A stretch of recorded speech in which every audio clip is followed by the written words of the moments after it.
Oi, meu nome é Tainara, tenho 25 anos, sou de São Gonçalo. Eu sou filha de um pedreiro com uma dona de casa. Estudei na Universidade Federal Fluminense e me formei em psicologia. Hoje eu sou psicóloga, né? A minha trajetória, ela começa muito marcada pelo racismo, desde sempre. E eu sempre costumo dizer que o racismo, ele demarca a minha forma de viver, de nascer e de morrer. Eu entrei numa universidade que tinham 50 pessoas, eram 50 vagas, e eu era uma das pessoas exclusivamente negras dentro da turma. E não à toa também uma das mais pobres da sala. E isso falava muito sobre quem o Brasil, né, quem o país queria se formando como psicólogo.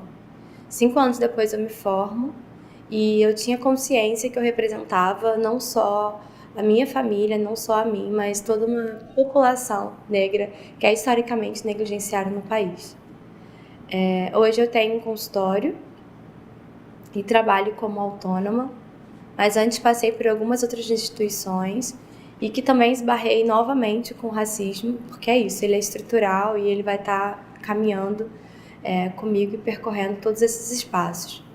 E uma das minhas escolhas em abrir o consultório, montá-lo, foi justamente para não ter que esbarrar com a dependência institucional, novamente. Mas antes dessa decisão, eu passei por essas experiências e nenhuma delas, assim, eu não tenho esbarrado com o racismo novamente. Seja pelas preocupações em ter que fazer uma entrevista de emprego e se preocupar se eu tenho ou não que alisar o cabelo, se a minha maquiagem ela tá muito marcada ou não, se está expressando muito ou não o meu estereotipo, né? Por ser uma mulher negra, se usar um batom vermelho vai fazer muita diferença, se isso vai ser ou não uma causa, um fator para que eu perca aquela vaga. Enfim, são estereótipos marcados para o meu corpo enquanto uma mulher negra numa seleção, por exemplo. Fora que inúmeras vezes, pelas próprias descrições do cargo, eu já me via fora da seleção, né? Seja por um tópico ou outro, ou seja pela própria instituição, pela própria história da instituição. Quando se trabalha com estética, sobretudo, é muito difícil se imaginar ocupando determinados espaços, seja de um RH, como psicólogo ou de outras áreas. Passei por uma instituição que era uma instituição hospitalar e que essa para mim ficou muito demarcada, simplesmente porque eu tinha que todos os dias afirmar a minha ocupação ali, que não era como auxiliar de limpeza, não era como cozinheira, enfim.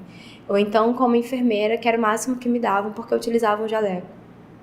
E todos os dias eu tinha que falar sobre isso. E não que há um preconceito sobre essas profissões em si, mas é que a gente sabe que essas profissões são totalmente desvalorizadas, assim, não tem nenhum reconhecimento. Então, ali para mim ficou uma ideia de que nós estamos ali sim, mas me perguntava de que modo nós estamos, né? E onde era inconcebível as pessoas olharem para mim de jaleco e me imaginarem como psicóloga.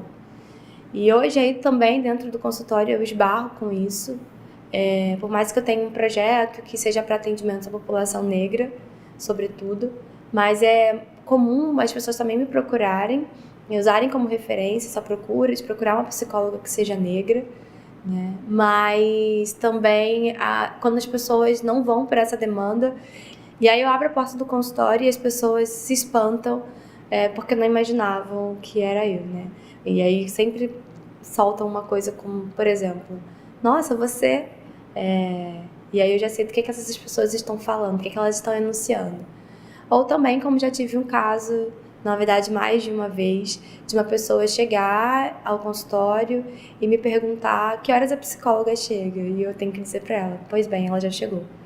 E isso é comum, assim, na prática, principalmente na categoria enquanto psicóloga, que é uma profissão totalmente elitizada, né, totalmente burguesa, e as pessoas já têm ali um corpo que é totalmente visualizado para quem é psicólogo. Então, geralmente uma mulher branca, de cabelo liso, e aí tem a questão do gênero, que geralmente é uma mulher, né? E aí quando a pessoa se identifica e olha lá, chega no lugar e vê que é uma mulher, mas não é branca, ela se espanta. Eu acho que a parte em que eu vou estar tendo essa transição, assim, e que vai me dar o despertar de que minha vida se mobiliza socialmente, é que eu morei e vivo com uma família que sempre colocou a questão do estudo para mim como uma possibilidade. Então, a partir do momento em que eu tive isso como oportunidade de estudar, de todas as rendas da minha casa serem revertidas para livros, enfim, mensalidade, seja de pré-vestibular ou de qualquer outra coisa que financiasse meus estudos, isso para mim foi primordial, né? Então, a partir do momento em que eu tenho essa oportunidade de estudar, eu vejo isso como uma certa forma também de uma mobilidade social minha. Não à toa eu consegui tudo que eu tenho hoje devido a esse pensamento de que era possível sim estudar e era possível sim estar ocupando esses espaços, porque é fundamental. E acho que somente através dessa via de formação das nossas crianças, né, dos nossos adolescentes, enfim, da população negra em si, de quão importante é estar ocupando determinados espaços e que a gente pode estar ultrapassando inúmeras barreiras, simplesmente porque a gente pode, que a gente também deve estar em determinado lugar. É importante criar essa consciência totalmente racializada para que a gente esteja em diversos espaços e que também não seja dependente dessas instituições.